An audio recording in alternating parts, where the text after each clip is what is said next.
Sombele suka bisanga kaka ndenga balobaka Fachi azananu ezala ngoli kambo ya mandate nzoko ezalaki likambo ya mission mpona kobongisa mboka esengaki te ezala papicho to seseseko esengaki kaka moko atombolo mokishi mwana ya mama te Fachi beto mobongisi ya Kongo sauvera Kongo azangaka moko se Félix Tshisekedi Tshilombo mwana ya mama te ndeko ndibelanga soki ozoboya ye sek tozala mwete sen na mutu mikolo tozala bakaka bongo seke po kende sen pepe parce que makambo ya bakongolais bazomona bamona na bango yango te na 32 ans na 18 ans ya papicho ndeko ndibelanga Congo ezobonga ezobeta mafimbu avec impact na idéologie grâce à mokonza mboka et grâce à gouverneur Daniel Bumba et sans oublier ministre provincial ya travaux publics Alain Tshilungu feeling ya danger ndeko ndimelanga ndenge misala ezosalama na Congo kaka ndenge mokonza mboka lakaki Congo kokoma almanda puike ndeko nanga kobuka na te Congo ezokoma kuma ndenge mokonza lakaki awa tozala komi na makala na direction kimwenza wezokondo matina bypass après démolition bomonaki bino ndenge tolakisi bino démolition botala sortie ya bypass yango déjà bamama batondisa bino esenga makambo oyo banda babotama bamona yango nanu te bapesi longoli na mokonza mboka malgré babuki bango me batondisami toujours na sai mpona makambo oyo Fachi beto azosala na kati ya République démocratique du Congo yango esengo na biso todediaka yango mingi na Jean Papa ya Nzambe balobi moto moko malamu Batman Kinganda depuis Paris sombele suka bisanga boloba suka mingwele ya Paulin Catalan Sheraton balobi soki tobwaki ete eza lokola tosali lisumu balobi prof ya mboka ya Clément Dangi wankwetu na ndenga idéologie botala émission Mameleni Mbimbi ndenge Fachi azobongisa Congo avec impact na idéologie okay. Oui confiance et continuer toujours on va aller jusqu'au bout voilà que oh ya suka continuer à nous faire confiance sur le pas de moitié na suka et ils seront contents tout le monde a donné le moi je suis là tu es pas makala zone rouge oui c'est pire ça mais oui avec mon téléphone autant pour la calme parfait papa na sebeli depuis na botama c'est la toute première fois na mon na ville déjà ça va mais ça là afana na azaye mo après ça surtout ba neki kasi c'est le raisonnement nanga déjà on a Boussem Consulting Sarl, leader dans le domaine de la topographie, met à votre disposition une équipe d'experts qualifiés et expérimentés. Que ce soit pour des relevés topographiques, des plans d'aménagement ou des études de faisabilité, nous avons les compétences nécessaires pour mener à bien tous vos projets. Grâce à notre expertise pointue et à l'utilisation des technologies de pointe, nous sommes en mesure de fournir de résultats précis et fiables, répondant aux normes les plus strictes de l'industrie. Notre équipe est entièrement dédiée à la satisfaction de nos clients et nous nous engageons à livrer dans les délais impartis. Que vous soyez un particulier, une entreprise ou une institution, Boussem Consulting Sarl est votre partenaire de confiance pour tous vos besoins en topographie. Contactez-nous dès maintenant pour discuter de votre projet et obtenir un devis personnalisé. Boussem Consulting Sarl, l'expertise qui fait la différence. Émission 100% Tavotala ndenge totondi sami na sai pona ko présenter émission de l'autre appelle bien na commune ya Makala na Beni Kimwenza après démolition to kotala ndenge misala ndenge bozolanda etando eke wana ndenge misala ebandi déjà coup de chapeau na compagnie sa promesse coup de chapeau na bandeko na biso ba chinois to moni va misala ezosala mabuma ndenge sengeli vitesse ka TGV 42 tolobara Fachi azana noza na olika mandat ezaki na ondeli kama mission donc to tikala mo konza mboka vanda donc quand on zo bouger mo konza mboka mo esi ko zana mo tester mo na mutu na yo to Fachi ngwa sa sala ni andeko na ngai Mobutu aleki asa 32 ans makale tikoza na route kabila ekuta zotuna makale ezalaka nini makale ezalaka nini bayebisi ezalaka place Zamba place bato babima mais lelo mwana ya mboka ya solo andima bomisela biso mboka alinga pesa makala lokumu otala bino moko place ezaki impraticable place akotia lokolo eza te lelo deja misala ebandi kosalama misala makasi eya na longoni ya makasi na mokonzi ya mboka longoni ya makasi vraimen na misala tozomona na mboka na biso elongoni aussi na gouverneur Daniel Bumba longoni na ministre provincial ya travaux publics Alain Chilungu et merci aussi na celui des travaux ingénieur Béa Olivier Koussafa papa na biso ndenge to ba métal construit ba de mission contre ingénieur lui to pesi mbote to zabelo bien na commune ya Makala na direction Kimwende wa misala ezo salama bomoni to la chipino na Kimwende ezo salama beton pe kuna batwe ba otela biso na kuilu wa tika la jamais ko salama coup de chapeau na mokonza mboka to moni boma misala ezo salama to moni modernisation kima to zo mona misala ezo salama bana Makala ba sugi ba zuina esengo ba romi koseka ba bika mokonza boya zala ki bo Pacho zaï depuis Kala, mais Congo est un nengeni. Donc longo na mokonza mboka nangi binga olobalwe za te toton samina sai to kende ndenge bazo demoli susu kuna liboso na sorti ya bypass wapi misala yo sama to continuer longo na tonton moba ndenge misala ezo salama avec impact na idéologie to pesi merci na papa Milkanana depuis Belgique maman Katimbaya depuis Belgique merci na papa Denis Kamangu mes condoléances au Samati na télévision et merci aussi na privé na nga ya motema babi wana biso mo ya palais Clément Dangi prof ya mboka toujours idéologie za ngaraté to la émission na tonton moba pesi Jean Fabien Mbote Bazman Kingana lui Paris wana Eric Dibita maman Nina Boka batomoko malamu to landa ndenge makala bayimbo ka batondisa mina saipe na esengo apres tozonga nsima assume.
Lusu tapopotama Nangoluna yo amoni disusu.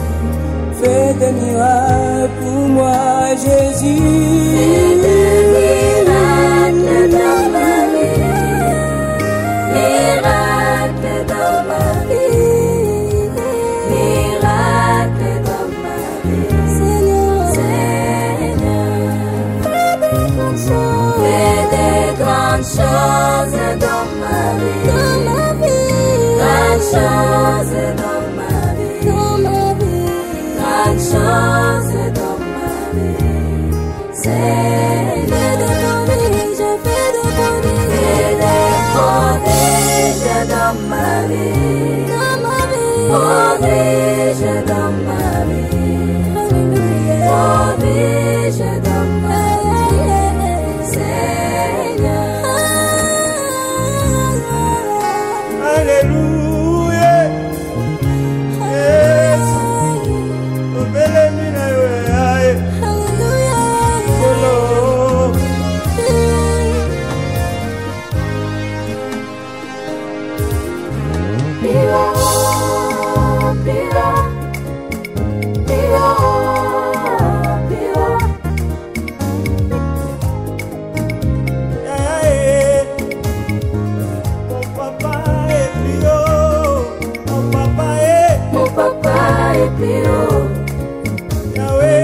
Mon Jésus est plus haut.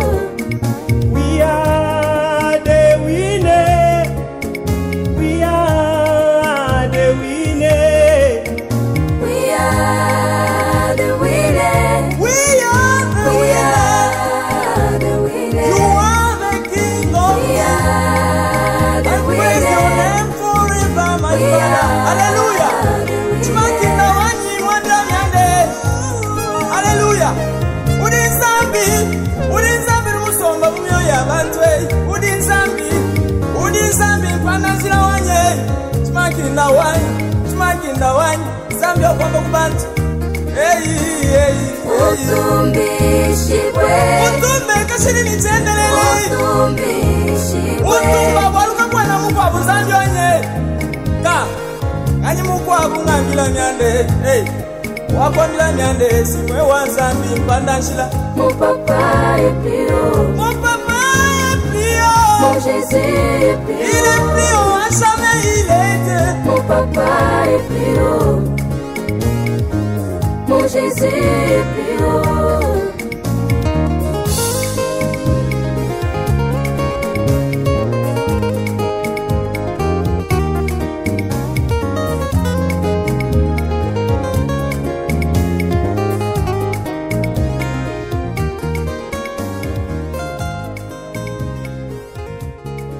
L'Éternel est bon, l'Éternel est bon, l'Éternel est bon. L'Éternel est bon, l'Éternel est bon, l'Éternel est bon. Chaque matin, dans son amour, le Dieu de la vie renouvelle sa bonté. Chaque matin, pour ses enfants, il prend plaisir à étendre sa bonté. Car il nous a choisis avant le temps pour que nous soyons ses enfants d'adoption. Car il nous a aimés par Jésus-Christ selon les bons plaisirs de sa volonté. L'Éternel est bon, l'Éternel est bon, l'Éternel est bon. L'Éternel est bon, l'Éternel est bon, l'Éternel est bon. Même le roi se confie en l'Éternel et par sa bonté, il ne chancelle pas. L'Éternel aime ceux qui le craignent et qui espèrent en sa bonté. C'est lui qui est sage, il faut qu'il soit attentif aux bontés de l'Éternel. Car autant le cieux sont élevés au-dessus de la terre, autant sa bonté est grande. Ceux qui le craignent, l'Éternel est bon,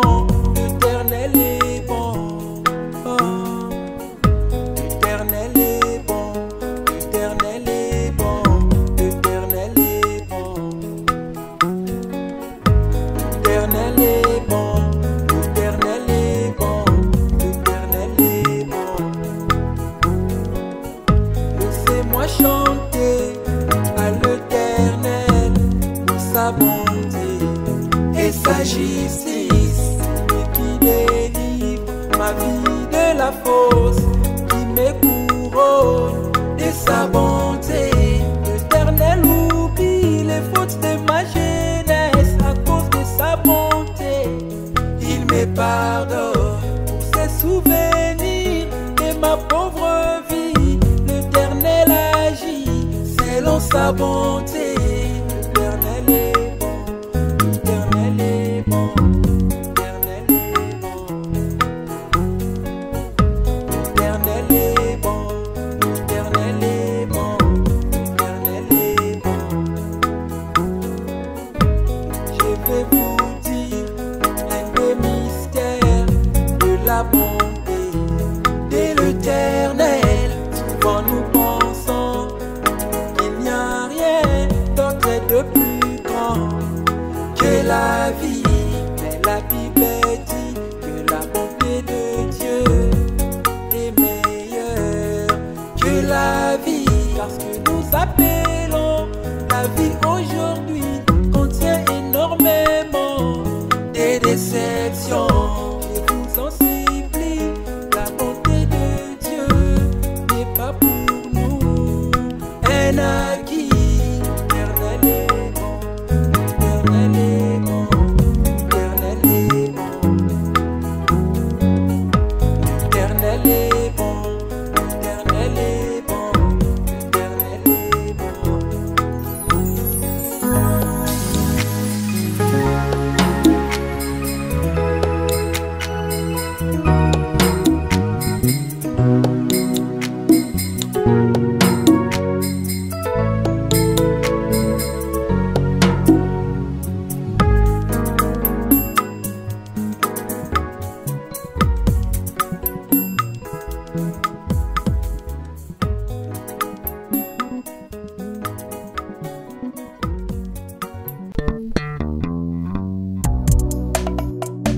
Amam, le fou yonayo ni baraka ya vile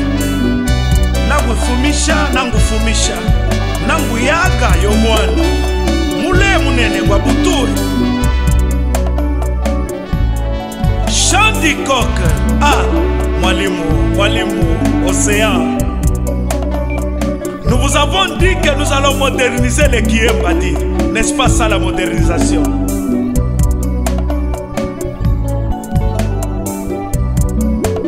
Nakuisasa mama, nangunjaga mama.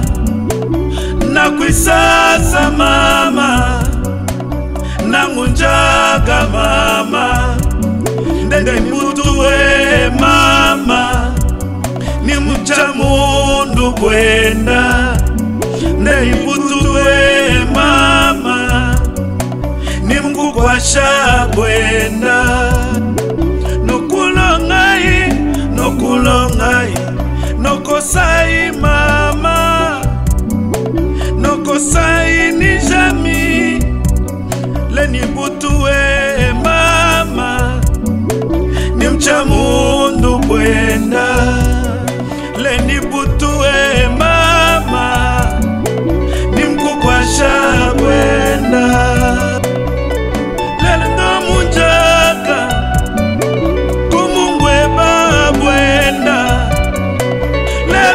jaga mama, kumungwe babwena.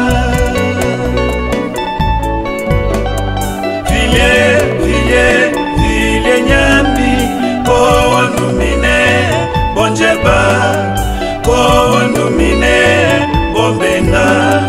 Mwebe fasi ingi ya mimi, ubutua.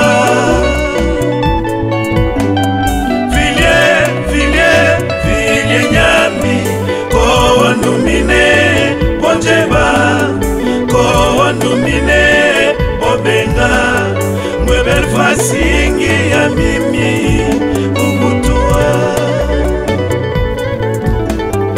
kungwalile kumwana fya kungwalile kumwanda kungwalile kumwanda fya kungwalile kumwanda vile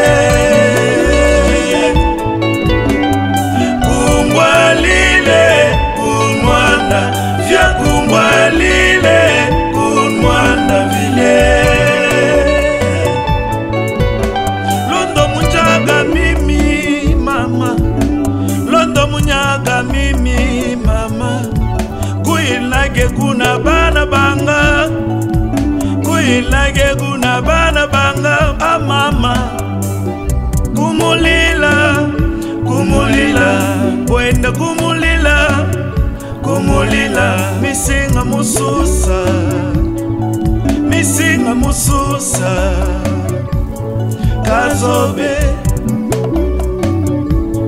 kazobe kazobe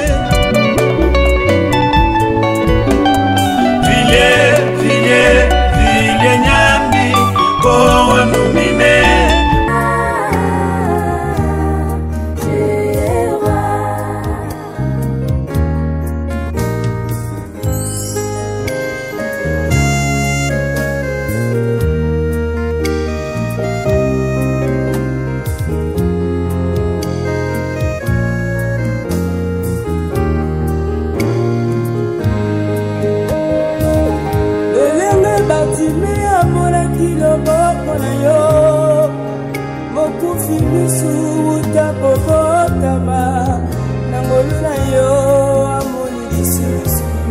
Fais des miracles pour moi, Jésus.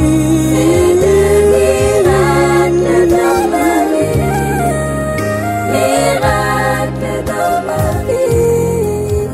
Miracles dans ma vie. Seigneur, Seigneur. Fais des grandes choses dans ma vie. Dans ma vie.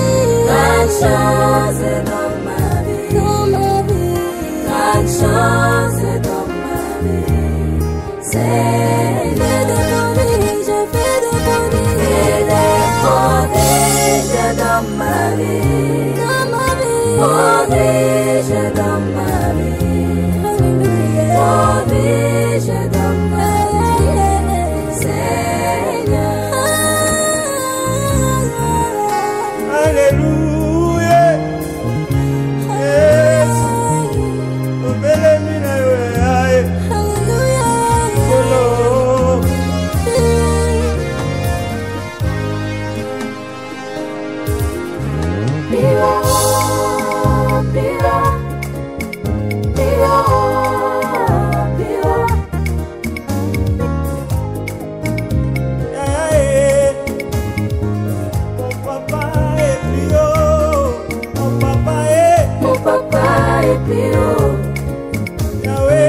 Mon Jésus est plus haut.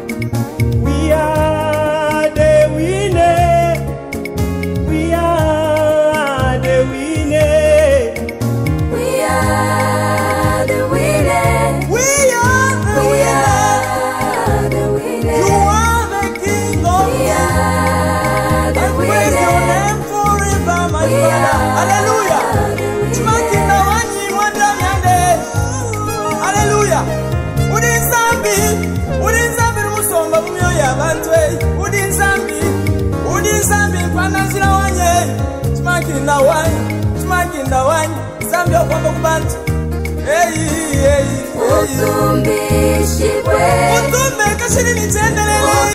Kaka idéologie ndenge tokumbelaka émission 100% bravo tolobaka to toluka baréféré bapassagers sito baevite esika wana topanza teke tosolola kaka ndenge nini misala ezosalama tokumisa mokonzi ya mboka te faci mignon faci beauté faci kitoko faci elengi mwana ya mboka ya solo de père et de mère balobi misala yango ezomonana mbanda makale banda nzambe asala mokili elo nde tomona miracle d'ailleurs loba kuta eza te moteno ingénieur ingénieur lui oza ndeko moko ya métal construit ya mission pour na contrôle awa na commune ya Makala sur la première fois banda nzambe asala mokili ba ingénieur pe balekana ebele bazwa chance oyo ya kosala lelo misala awa na Makala lelo kasi na bino limoi boyo kosala nzela na Makala place oyo kosala make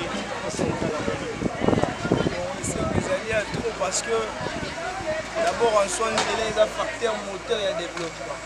Alors quand je parle du facteur moteur, ça veut dire que c'est pour l'intérêt général. Donc c'est nous avons pas maté, nous avons la bateau mieux. Donc d'une manière générale, la joie est tellement énorme, tellement immense, on peut voir même les habitants que l'amour il a tombé vraiment tu te dis ah le nous avons na propos de l'objet mais la réalité. Donc vraiment dans cette une joie de voir que la République la capitale en France, bien entendu, la commune Les autres gars, à lire, il y a bien. C'est tellement trop. Mais aussi pour moi, étant un jeune, comme vous l'avez dit, aujourd'hui c'est une opportunité, oui, mais c'est par rapport aussi aux compétences. Ça veut dire qu'on répond à ma compétence. Opportunité, il n'y aura pas maté. Opportunité, il faut qu'on donne la compétence. Parce qu'on est aussi compétent par la grâce de Dieu aujourd'hui, on fait partie d'une aventure professionnelle. Ça veut dire en soi, on s'est déjà préparé avant l'opportunité. Voyez-vous un peu. Merci beaucoup. Oui, c'est là parce que chaque fois que tu as signé balanda, c'est là que tu as imboka. Et ben nous tu fais franchement, c'est une question qu'on répond enfin tous les jours. C'est là. Parce que chaque fois que tu as balanda, merci beaucoup. Juste un petit rappel. Merci beaucoup. Alors tu as une avenir qui monte. C'est le projet qui fait partie du projet de construction des avenirs qui montent dans la commune de Makala. Alors le projet ici a pour début une route qui quitte. Donc route qui quitte, c'est l'origine du projet. C'est le PK 00, le point kilométrique 00 du projet. Le bandi wana ti bypass.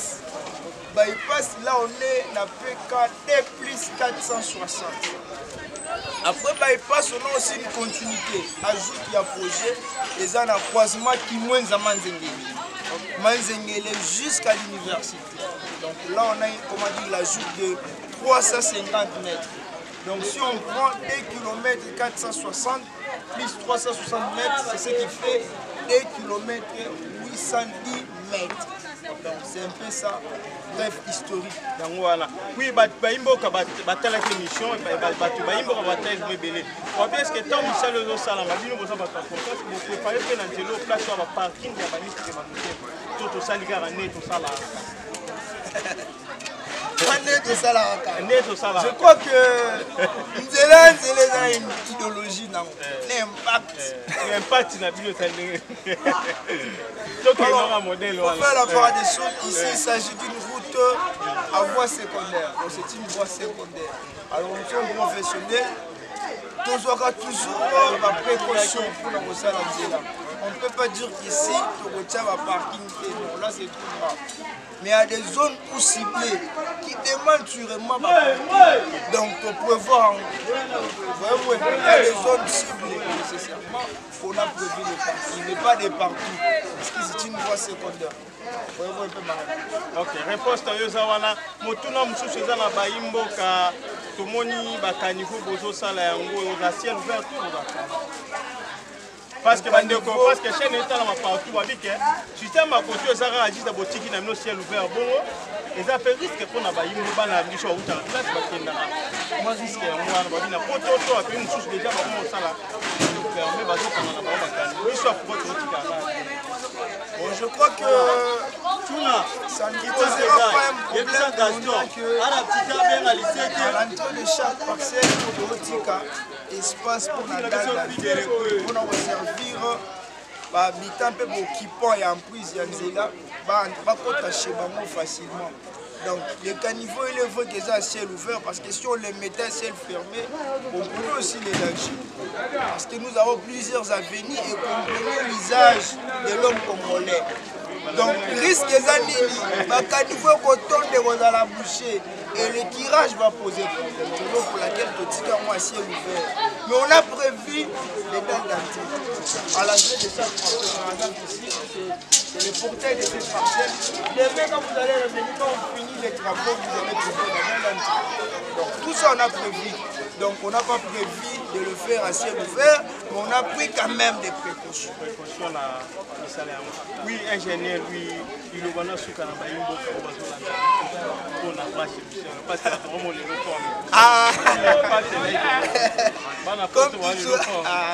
papa Denis Gamangouye, c'est sur l'autre interview.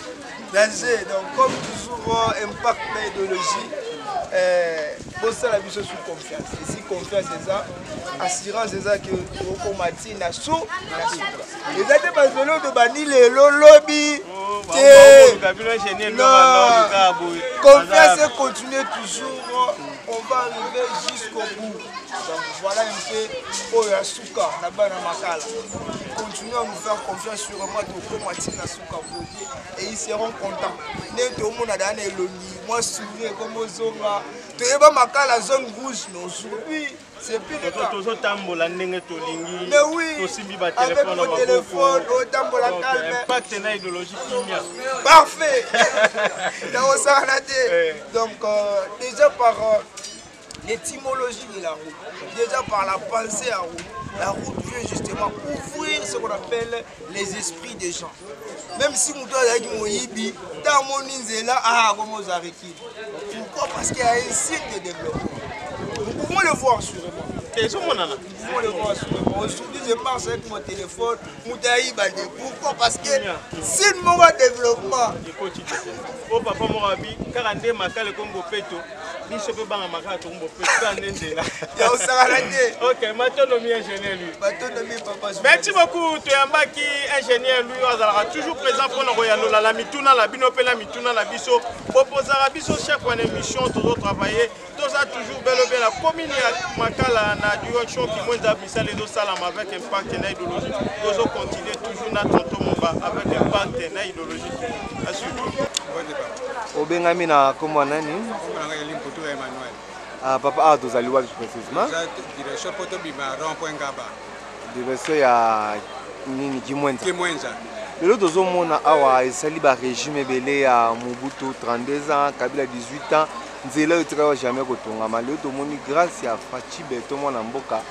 Misale bani na ba veni o nesi Kimwenza obo babo sana. Boyame ondeni. En tout cas papa na sepeli. Depuis na botama. C'est la toute première fois que je suis venu dans la ville de Kinshasa, vraiment. Mais ça là, le président nous surtout l'équipe selon le raisonnement le président on a séparé. Mais yo zo ni mama mususu ba saintement bazoboya ba bia zo faire le côté ou le bana ba wana. Eza mutu na swana na guna. Ponga na makala na âge à 12 ans. Kata na moni basele lengesa. La commune a 65 ans. Ils ont les camus. Tu comprends que bébé est l'engagé à car. Autant que commencer à direction, c'est que ça. Vous à la ville, moko à la longue, ça va continuer à mandat Moussou. Donc c'est pour la mission.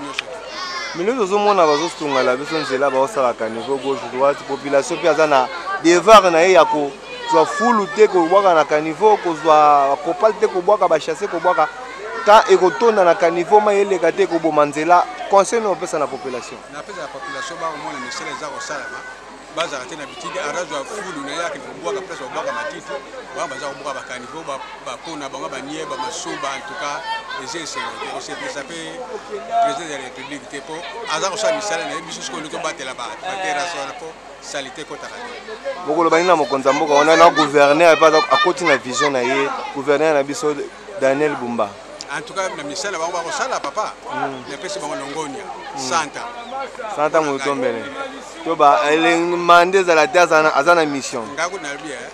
Fa mandat ngagou na dia. Fonde neka libela ko. Tala. Ya.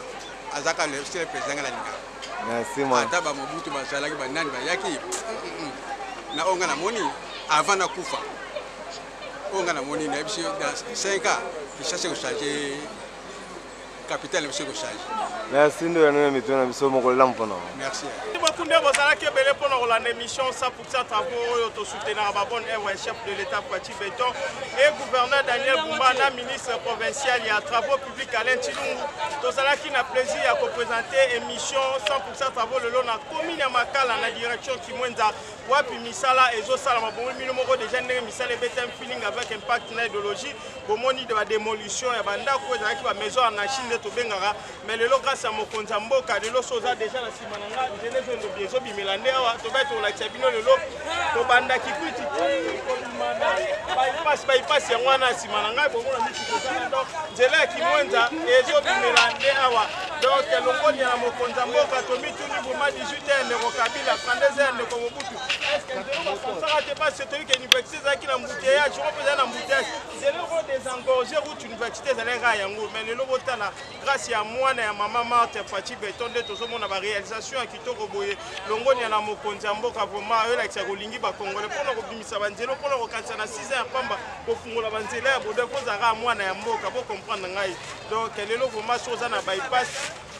sans passer route université au côté nous malamo kwa so uti triangle soit complice au koyamba la mort bo mobimba ti kimwenza ke victoire sans passer la route université sans passer la route lenge ça donc oza mobimba vraiment coup de chapeau vraiment minga olbeza te merci na bato no so ba soutenir na biso merci na papa Mille Kanana depuis Belgique merci na maman Katimba ya merci aussi na papa na biso Clément Dangi depuis Londres na East wana bazo motomo malamu prof ya mboka merci beaucoup et sans oublier balobi ya biso mo ya palais pour les Catalans Sheraton depuis Belgique papa Denis Kamango mes condoléances depuis États-Unis balobi on est toujours ensemble nabino balobi tolela ba bazolela et mes condoléances aussi na Eric Edibite Luka Makambo autobus Sami na ye depuis Paris Esaïe Mayambu babi au monde a fait la publicité ne bano les Canadiens na biso de kona autobus sa moli monaye awa na commune ya Kasavu donc je souhaite mes condoléances toute la famille merci beaucoup de vos accueils belé pour continuer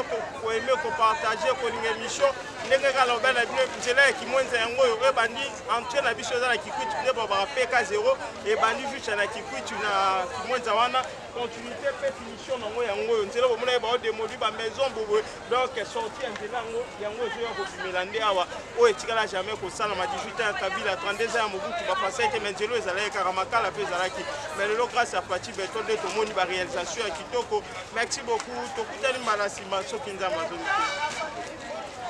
bano baza na Londres badiaspora nyonso tu agence Fred Clément Dangi eyene impact na idéologie mpona bafrete na bino ai balobi Clément Dangi ozalaki wapi papa mama ndeko soki olingi kotinda biloko na yo avec assurance pe sécurité balobi otala agence yango oyo Fred ya papa na biso Clément Dangi oyo eyene impact na idéologie mpona assurance ya biloko na bino ndeko ndimelanga balobi awa atatonga ya pamba ekomaka avec sécurité pe assurance botala bino moko ndenge conteneur etondi na biloko ya bato balobi ya Clément Dangi ozalaki wapi bobi soki olingi kosomba mituka na yo soko pepe na mutuka moko meme na Londres to na Europe bobi sala biso kaka ti nimero yango wana ekoya mobimba na 2 mois ya pamba epa ya Clément Dangi assurance ezalaka papa mama soki bakilia baye bazwaka biloko na bango nyonso atindeli bango na kimia mpe na kitoko nyonso tu botinda bakoli na bino bakarton na bino bavoiture na bino biloko na bino nyonso tu na agence oyo nimero na biso ya contact eza wana parceke babi na 2 mois ya pamba ndeko ndimelanga conteneur yaka vitesse ya TGV oyo wapi agence oyo esimi baagence nyonso na Europe surtout na Londres na ville ya Stem balobi Clément Dangi moto moko malamu papa mama botinda biloko na bino assurance ezali impact na idéologie Clément Dangi Fred balobi assurance ya bafrete na bino botinda banda lelo kaka na agence oyo pati agence eza mibale te eza kaka moko agence Fred ya Clément Dangi mwana ya Londres na tongo mpe na ville ya Easton botinda biloko na bino ekoya kitoko mpe na elengi agence Fred Clément Dangi assurance ya bafrete na bino